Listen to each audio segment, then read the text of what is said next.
Hi guys, it's me, Arden Lee.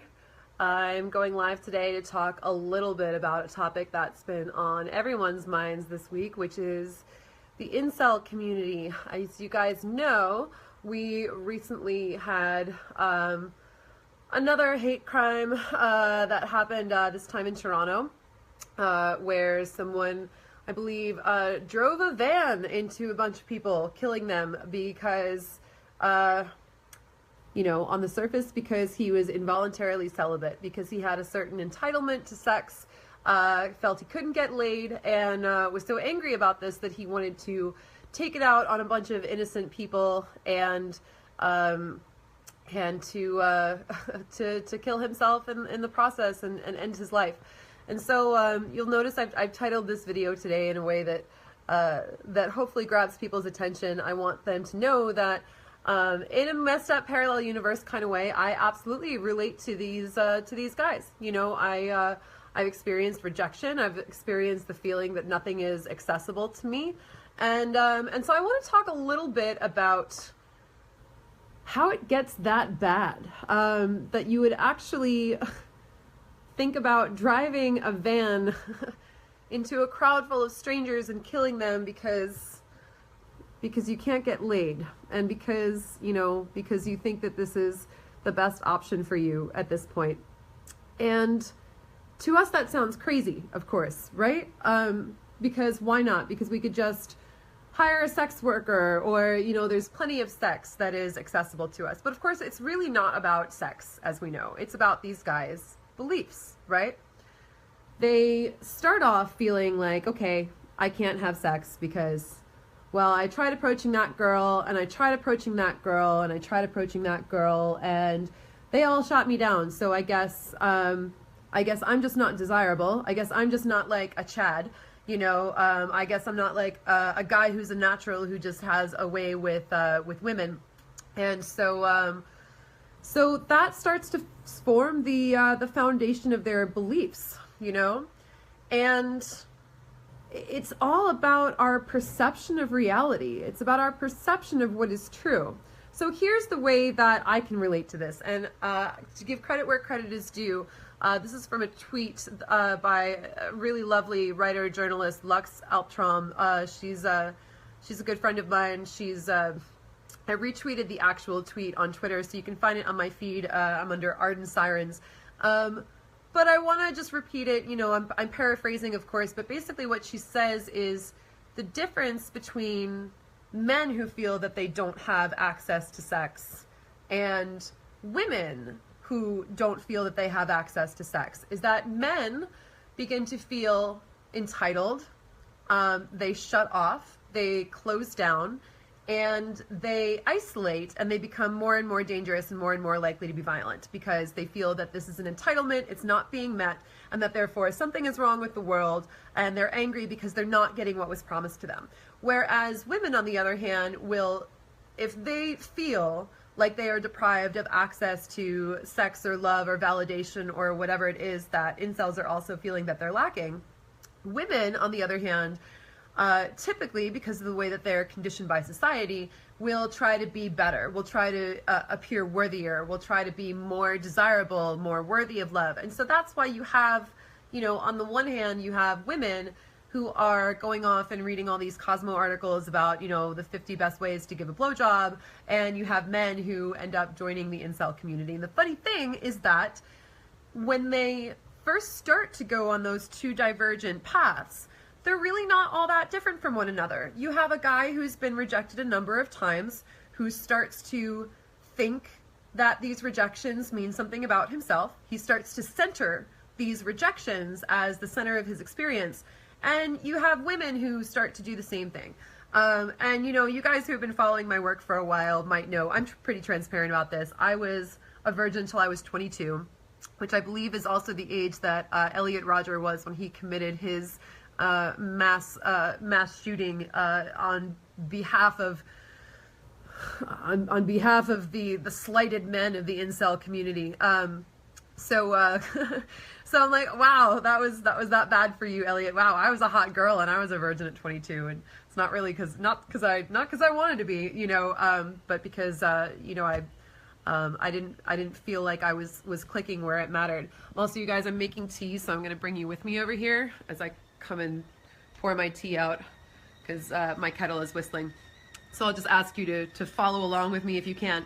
So, so what I ended up doing in response to the same feeling of rejection was, I went down the pickup artist route like a lot of men did. But of course, I used pickup as a means of trying to better myself and trying to become more seductive. And I actually used it in a weird way. I went into the pickup community to kind of access more of what men's fantasies around women actually were. And, when I ended up writing my book, The New Rules of Attraction, very much based out of, figuring out like how to appeal to a man's fantasy and how to add value and how to, how to be worthy of the people that you wanted partnership with. And in many ways, like, I'm very much at peace with my days as a pickup artist, because it's very natural that that's something that I would want to do in my 20s, to kind of explore all those options and learn those kind of fun neurolinguistic programming techniques for establishing rapport and like just kind of seeing what's there, seeing all the possibilities, with someone, and that was always very fun and adventurous, but I want to come back to this idea that women take their rejection and they turn it into inspiration to become better, and how men, on the other hand, typically in the way that they're socialized, the way that they're conditioned, there are these communities set up, these MRA, red pill, PUA hate, whatever, incel communities that will take these young men who've started to form a core belief around their sense of rejection, and they'll take it and they'll run with it that way, and they'll go to these communities and they'll say, yeah, this sucks and everything is wrong. It's not your fault. It's the fault of Chad, and it's the fault of Stacy, and it's the fault of, and they're sitting there being angry about the fact that they've created this entire identity around like a couple of girls who've rejected them. But here's why I relate, and here's why, I find this so sad, and I find it so preventable. And there's probably not any incels who are actually like watching this right now. Like, I wish I could reach those dudes sometimes. Well, sometimes I don't, because I don't want all that shit projected on me either.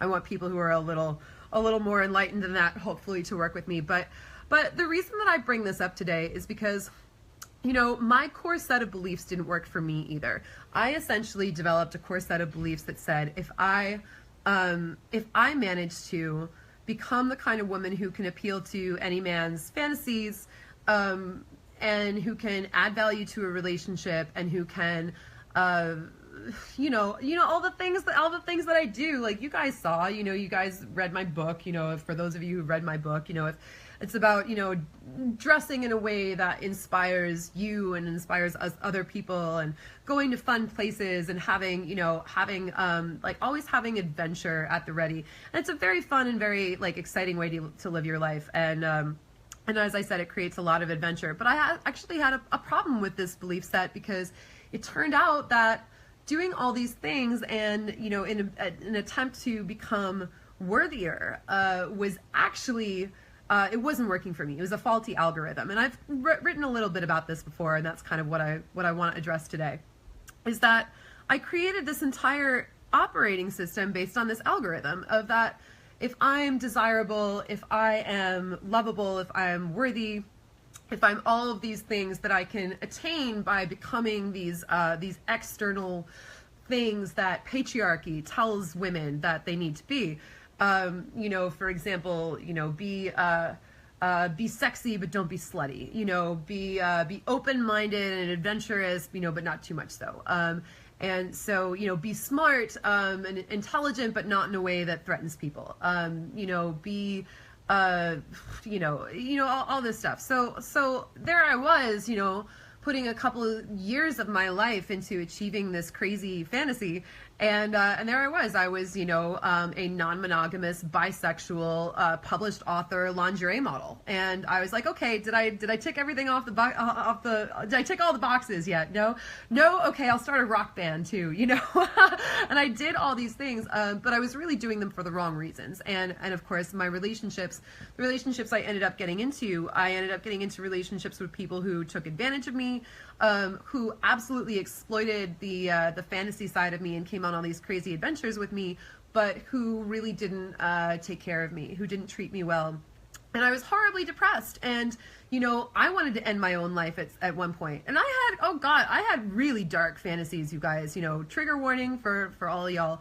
But you know, just to let you guys know how bad it got, you know, the difference between me and that incel who drove his van into the crowd, you know, is, you know, I had fantasies of killing myself and framing my abusive exes for my murder, you know, like I wasn't gonna do it. You know, the difference between me and those people is, you know, we don't do it because we're not, we don't let ourselves get to that point. We all have that darkness within us. And it's so possible, you guys, to just flip the switch. Maybe I make it sound a little easy. You know, it took me 2 years. It took me a while to recognize that this was the problem and to get to the depth of it and to start rewiring myself to get myself to a better place and to start installing beliefs that were actually healthy. I had to really find the beliefs that were keeping me miserable. I defined that algorithm. It's like, oh, it's because I assume that if I'm all these things that people will treat me well. But actually it turns out that that's not a guarantee of that whatsoever. Actually it turns out that people are actually maybe more likely to exploit me or to use me because they're seeing me as a commodity because I'm seeing myself as a commodity. No surprise, right? So here we are. It's 2018 and a dude has just run a van into a crowd of people, and I didn't read a ton about it. You know, I read of course some of my colleagues' think pieces about it because those are the people that I care about anyway, but I don't know all the details. I'm pretty sure he killed himself too, right? You know, I'm pretty sure that's if I remember in the story I read, I think that's also correct. So here's someone who came to Earth. Here we are. We're on this planet. We have all these amazing resources. There's a lot about this planet that sucks right now that we're all kind of hopefully collectively working to improve. But here we are. We have the gift of life on this planet. You know, we have a body. We have an experience. We get to do things. We get to play and explore. And there's so many amazing corners of the world that we can find joy and happiness in. And this guy says, no, no. My entire existence revolves so much around my entitlement to sex that I'm going to curtail my time on Earth. I'm going to curtail the time on Earth that other people have too, because I'm so angry, and I'm just going to cause all this tragedy and pain. And there was just such a better way out, you guys. There's a different way of doing that, you know. And I knew for myself that I wasn't going to go that route either. I wasn't going to end up killing myself or framing my exes for my murder. You know, we all have, you know, we all get those dark thoughts sometimes, and I certainly I went pretty far down that dark rabbit hole because again, we're here on Earth, and as humans we want to feel everything and we want to explore everything, and sometimes we go to those, you know, those dark extremes. But you know, ultimately someone says the guy in Toronto was arrested through skillful de-escalation. A shot was not fired. Well, hey, that's really good news. I'm glad that the Toronto Police Department were able to handle that probably far more efficiently than police in the U.S. would. But you know, nonetheless, that, I mean, he's a dead man. He's in prison for the rest of his life now, and yeah, you can find some degree of freedom through that in your mind, but why? Why do you want your story to end that way? Like, why are you choosing that? You know, why is that the thing that you thought was the best way to spend your time on Earth here? It's just silly. But I want you guys to know that, you know, we tend to look at people like that and say, oh, but that person's crazy. That person's all the way over there. They wouldn't do that. You know, I wouldn't do a thing like that. And of course I wouldn't. But here I am talking to you today, and I'm telling you that I have been in places that were pretty dark, that were that I can relate to that, because I can relate to forming a set of beliefs around these instances in which I was rejected and building an identity around them. And in my case, as I was saying before, my identity, my path was to go, well, I got rejected, so I'm just going to be worthier and worthier and worthier. And every time I got rejected, I would put myself through this like fire of you know, like just burning away more and more of myself in order to become more and more lovable, become, you know, better and worthier and hopefully safer from rejection. Because I felt like, well, if it was my fault that this person rejected me, then if they rejected me because I'm not good enough, then I can prevent this from happening in the future by being better. So I went that route, you know, and ultimately, when I found that that wasn't working for me, and I went to that really dark place of like, well, fuck, none of this is working. This sucks. I hate everyone.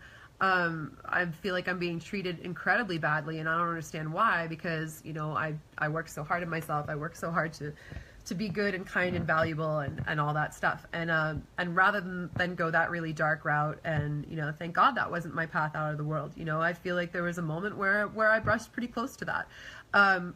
Where, you know, certainly there have been times where I've considered taking my own life. So, you know, that's that it is what it is. You know, I've definitely my mind at the very least has been down many of those similar dark paths.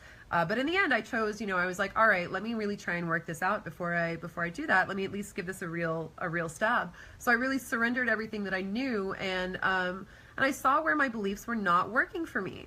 And that's why, you know, that's why I'm launching this course. You may have heard me talking about, we're going to launch on July 1st, called the Repatterning Project, because it's all about our beliefs.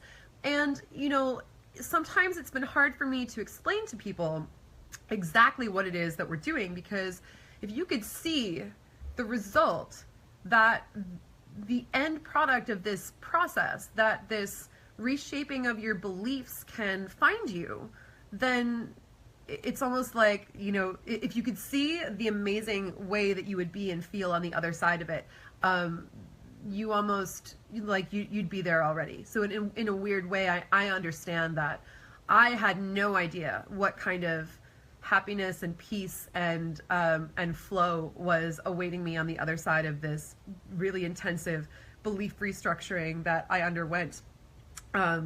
So in a way, it's like, it's almost hard for me to explain to people what they're going to get out of it. The only thing I can say is, like, you know, I'm my own proof. And if you guys have followed my writing, followed my work at all, you know how far down the rabbit holes I've been. You guys know how much work I've done, and hopefully you see it in me now, and you see the happiness and success that I'm able to have by, you know, committing to myself and committing to what makes me happy, and really diving deep and restructuring those things in order to put my own happiness first, and to put my being treated well, you know, and my being prioritized first, and not to create this identity around being rejected and around being not enough. Because if you keep doing that, then yeah, of course you're going to be miserable, you know, and of course these guys are miserable. They've had a couple instances that they cherry picked of the women that they wanted rejecting them, and they decided to form an entire belief system around that rejection, which is, like I said, I did the same thing with that. Whereas really, when I looked back across my entire timeline, if I was really being honest with myself, what I found was, you know, I really had these beliefs of like, this always happens to me. I'm always getting rejected. I'm always being treated badly. And then I looked back and I was like, well, where is that confirmation bias? Where is that just me seeing the thing that's familiar? Because maybe I did have a couple instances really early on where I was rejected, and it kind of became my core belief about myself. And I looked back and I was like, you know, there have probably been plenty of times where there have been people who were actually interested in me or wanted to treat me well. And because I didn't have a frame of reference for what that looked like, because I'd been rejected or felt like I'd been rejected for so long, or, you know, I, didn't have a good relationship with my dad, obviously, you know, so maybe I didn't know what a man treating me well was going to look like, or whatever. I wasn't able to recognize those moments when people were showing up for me. And that's why people are also talking about, you know, incels in terms of like, yeah, if they saw a woman that they didn't think was attractive who wanted to have sex with them, they'd they'd shut that down too. You know, it's not about sex. It's about their entitlement to women not performing in the way that they think that they should, in this sort of very entitled, patriarchal, sexist manner. And it is about that, but it's also about forming a belief system around the experience of being rejected. And then they come to this community, and the community galvanizes them more and you know, riles up their anger and adds to these belief systems, because as we know, entering a social circle where everyone else has these beliefs is a way to assimilate these beliefs yourself. And that's, you know, that's something that's been proven. That's how cults happen. You know, that's how you get into these, you know, crazy places where people are believing all these weird, ridiculous beliefs, but there's so many people who are believing them, and people will go along with it just to fit in, and soon they end up getting convinced and believing it themselves. So that is one of 4 ways, you know, according to, you know, most well-accepted hypnosis tenets. It's one of 4 ways to bypass the critical factor. One is trauma. If something happens to you when you're traumatized, you know, that bypasses your critical factor, the thing in your brain that kind of says, like, this is true, this is not true, you know, the thing that says, what are we going to let into our subconscious, you know. So you can bypass it by trauma, you can bypass it by hypnosis, you can bypass it by joining a social circle. So that's the one we're talking about in terms of incels. You know, they're joining a social circle where people already have these beliefs standing. And the 4th way, I believe, is just by repetition. So also you're getting that in the incel community. You're getting them logging onto these forums every day, reading the same things about Chads and Stacys and blah, blah. And the reason this is sad to me is that, like, there's such a way out of this, you guys. There's such a way out, and I wish that that everyone understood how malleable their beliefs really are, and that if we empower ourselves to choose our beliefs, then we can believe that that sex and love are accessible to us, that we are worthy. You know, we can see more and more confirmation of the things that we want to believe, which is where we do have people showing up for us and being kind. And it took me a lot of really hard work, you guys. It took me, especially given the, you know, the current socio-political climate where there is such misogyny and sexism coming to the surface. I really had to sit there and examine my beliefs about men, and I had to start allowing room for men to show up for me in ways that were positive. I had to start really looking at where I was creating my reality by saying, oh, men are trash, or like men suck, or you know, for me it was really like, it was around when the allegations against Trump came out in the week leading up to the election, when I was like, you know, I can't believe you guys put a fucking sexual predator in the highest office in the US. I'm fucking done with you. You're all assholes. You suck, you know? And I had to sit there and I had to really start on purpose cherry picking instances of men who were showing up in my life for me.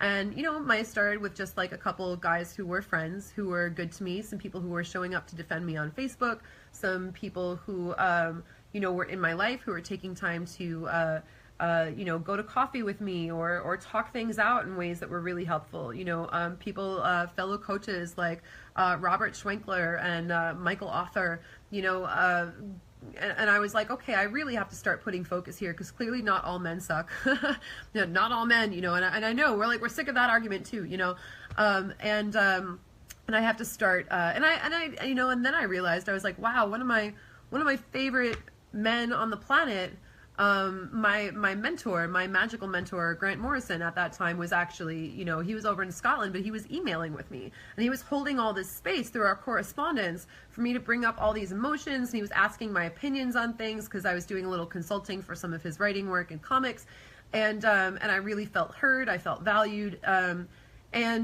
I suddenly realized, I was like, wow, I've been getting so mad at these dudes and about Trump and about the election, and I completely failed to notice where, like, my magical hero is showing up for emotional support for me right now. And yeah, it's just email, you know, or whatever, but it means a lot. And so once I had that little nugget, I had like that thing I could grab onto, and suddenly things started just changing. And I was you know, it was not easy, but I started really on purpose being like, all right, I acknowledge that guy for showing up. I acknowledge that guy for showing up. I have this guy in my life who's a good friend to me. I have this person and that person. So like, I almost had to like make a list, you know, but ultimately, I got to a place where I feel really good about things. I feel really good about my friendships with men. I feel good about my relationships with men. I really feel like, you know, like if I wanted to have sex at this point, that would be accessible to me. But I also don't feel, because, you know, because I also healed my wound around attachment, I don't really feel a pressing need for it at the moment. You know, the way that these guys feel like their attachment to sex is like they're not a man without it. They're not like, you know, that's another part of their belief systems. It's like, you know, I'm not a man if I don't have sex.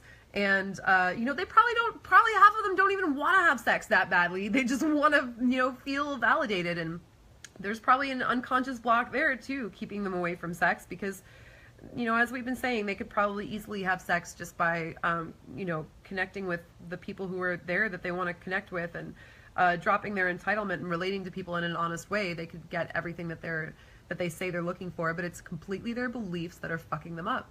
So that's a big part of why I'm launching the Repatterning Project this summer. We're going to start in July. I want you guys to hit me up, like send me a message if this is something that interests you. This is really important work right now, because we're creating the next wave.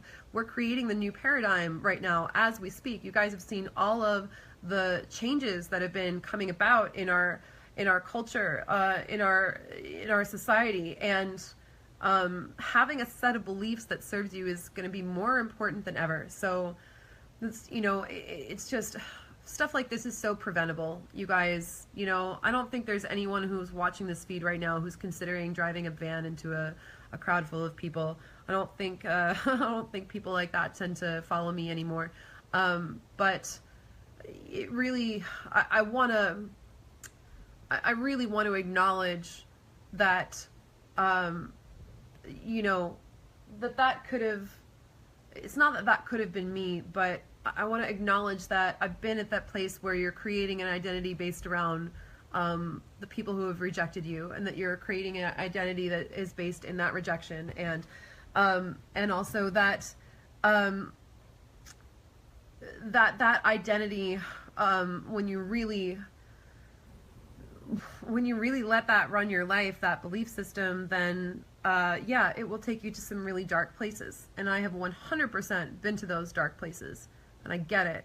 And if you're willing to change your beliefs, that's kind of the hard part, is you really have to put your happiness at the forefront, and you have to be willing to let go of so many of the things that that you think you believe, that feel comfortable, that feel safe for you to hang on to. It's so easy for, you know, women in my demographic to fall into the whole men are trash thing. You know, I was talking to a friend of mine the other day, and you know, she was saying stuff like, hey, the goal of my feminism is not to be equal to men in terms of being oppressors. I don't want to be equal in a patriarchy. And I said, I agree, I don't want that either. What is the goal of your feminism? And she said, you know, she was really polite about it. She said, I appreciate your asking, but I'm going to have to get back to you on that when I have more bandwidth. And that's totally fine. I think that's great that she's thinking about that. But, you know, it's really easy to say men are trash, or it's really easy to say, you know, if you're an incel, Chads and Stacys are the reason that I'm not getting laid. And letting go of men are trash and finding, well, what is the goal of my feminism? What is the thing that I want? How can I put emphasis onto the positive so that I can create that, rather than just talking about what I don't want, you know, men are trash, or, you know, Chads and Stacys are, you know, the problem. You're gonna have to let go of putting all the shifting all the blame onto Chads and Stacys if you want to you know, if you want to really create change in your life. And that's why so few people do it, is because they want to hold on to those beliefs, because it's so much easier to say men are trash than it is to say, what do I want from men? Because that requires vulnerability. It requires saying, like, you know, okay, actually I do have a need that men aren't meeting, and there is pain beneath that. There is pain beneath the ways that I've been hurt, and I want something better. But I've been told all my life that it's silly to want something better, and you know, that I'm gonna be made fun of for that, or whatever. So anyway, that's why I'm doing this course, because it really is possible to bring yourself back from all of those dark places, and it is possible to have a better life for yourself and a better fate. And I want to the best of my ability, to be able to explain to you guys how much change is possible, because I know that when you're stuck in that place, you know, all that love and light and positive thinking stuff, it doesn't really resonate, doesn't really hit. And for me to be here and say, like, hey, you guys, I hacked it. Like, I feel great. I feel good. I feel like, you know, yeah, you know, right now, you know, I'm still working on building things, you know, I'm still in the process of creating the life that I want, but I know what it is now, and I'm putting it together, and every time I take a step forward, you know, things click, and I'm in flow. I have utter faith now that my future is going to be incredible, because I'm aligning with that, because I'm seeing where so many other people have done it, and that, you know, I keep coming back to that line from The Edge, that movie with Anthony Hopkins and Alec Baldwin, where they're stranded out in the frozen wilderness, and they have to survive for a week or whatever it is, because the plane crashed or whatever, and at one point they're being terrorized by this bear, so they decide, you know, if they can just kill the bear, they'll stop being terrorized, they'll also you know, have something to eat for a little while. And so they find this, you know, they have this illustration, I guess, of like survival in the wilderness, and it's this big spear that's sharpened on the end, and they hold it up, and when the bear rears up like this, they're going to put the spear under him, and the bear falls down onto the spear and impales itself. And Anthony Hopkins, you know, is showing Alec Baldwin this illustration, saying like, if they did it, we could do it, you know. And he goes, what one man can do, another can do. And that's like, that's me right now. You know, I'm looking at my friends who are super successful, people like Adam Lyons, who's been my bestie for years, who's built this just incredible successful empire for himself, supports his entire family, and, you know, got all these, you know, got a whole bunch of kids that he's had with his partners, that is amazing big loving family that's absolutely the dream that I've seen him want to create that for himself since you know, as long as I've known him, and he's creating it, you know. And I'm looking at, you know, my friend Kiara, who designed my website a year ago when she was still kind of looking for freelance work, when she was launching into her entrepreneurship, and now, you know, she's you know, she's driving an Audi and like racking in like all this amazing business and abundance. And I'm like, wow, you guys, you know, I spent the last 2 years healing my trauma, so that's where my focus was. But now that I see what's possible, now that I've healed all those beliefs, and I know that I can bring on the beliefs that I want, I look at people and I'm like, they did that, I could do that too. You know, all I have to do is do the same things. I'm like, I'm just as smart. This is silly, you know?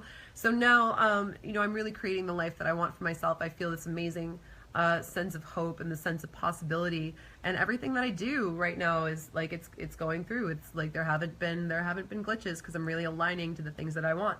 So I want to be able to teach you guys how to do that. I would love to be able to say one day that I saved an incel, you know, a potential incel, from going the van route. You know, I would love to be able to say that I saved a human from even becoming an incel. I'd love to be able to, you know, that's why I taught pickup for a while. People were very critical of my being in the pickup artist community, but I knew that those guys needed to be able to see that women were people, you know, and so I worked in that field, and I went with it. And, you know, there are guys who were a hair away from joining Red Pill, who I, you know, yanked back at the last minute and said, no, don't go that route, there's a better way, you know. So so I hope to be able to do that for people, and I just want you guys to know that's how much I believe in what I'm teaching right now. So again, the project that I'm launching is called the Repatterning Project. We start July 1st. It's going to be 8 weeks of webinars, group calls. There's going to be a Facebook group for support, a bunch of bonus interviews with other facilitators that I saw when I was on my own healing and repatterning process. And there's also a couple of VIP options to be able to work with me one-on-one for extra added support through that group too. So go ahead, if this resonates with you, if this speaks to you at all, if you feel like you've been to those dark places too, if you feel like, you know, there are, you know, portions of this community that that you you know, if there's stuff that you relate to, hit me up and let's talk about working together.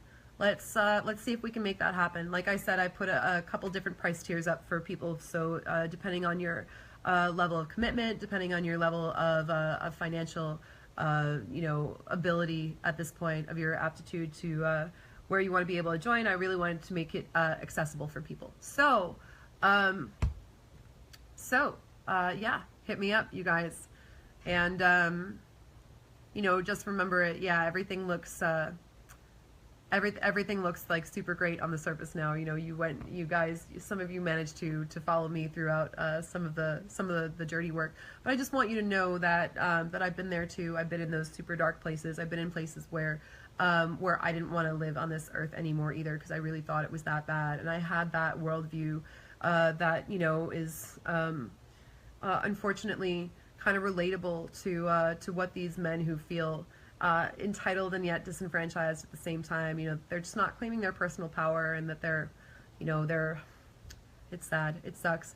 I wish that there were more ways to pull those guys back. So that's part of why I'm doing this. So again, please hit me up. Please check out sacredsirens.com/the Repatterning Project, all one word. And that's going to give you some more information on that there. Or again, like I said, just hit me up in the DMs. Let's hop on a phone call and talk about how we can best work together. So thank you guys for tuning in today. Thank you for listening.